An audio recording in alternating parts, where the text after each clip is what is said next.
La lecture du message royal a été donnée au chef du gouvernement Abdelillah Ben Kiran. Le roi Mohamed VI a souligné que le Maroc était fier que ce conclave international initié par le président Barack Obama en 2009 se tienne pour la première fois en terre africaine. Le souverain a souligné que le GES de Marrakech confirmait la vocation et l'ambition du royaume.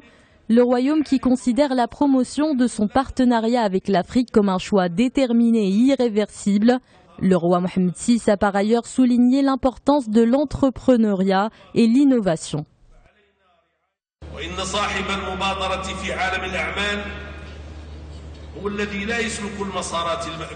L'entrepreneur est celui qui bouscule les circuits établis et défie le statu quo en n'hésitant pas à prendre l'initiative et répondre à son échelle à des besoins encore non identifiés, insatisfaits ou nouveaux.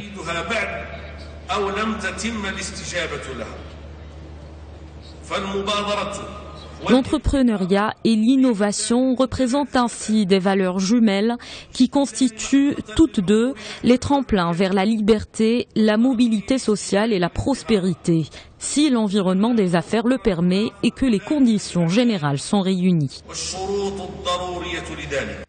Le vice-président des États-Unis, Joe Biden, a lui rappelé que le Maroc a été le premier pays à reconnaître l'indépendance des États-Unis. Pour ce qui est de l'entrepreneuriat, il ne s'agit pas, selon lui, de mettre en place des politiques économiques. L'entrepreneuriat, c'est la création d'un climat d'idées et d'innovation. Les gouvernements doivent ouvrir le marché des idées et de rappeler que la corruption est le pire ennemi de l'entrepreneuriat au XXIe siècle. Se battre contre la corruption, ce n'est pas de la bonne gouvernance, c'est de l'autodéfense, a-t-il déclaré. Autres invités de marque, le président gabonais Ali Bongo Ondimba et le président guinéen Alpha Condé. Leur participation à ce sommet s'inscrit dans le cadre du renforcement de la coopération Sud-Sud. Les deux chefs d'État ont souligné l'importance de ce sommet et les opportunités qu'il offre aux relations entre leur pays et le Maroc.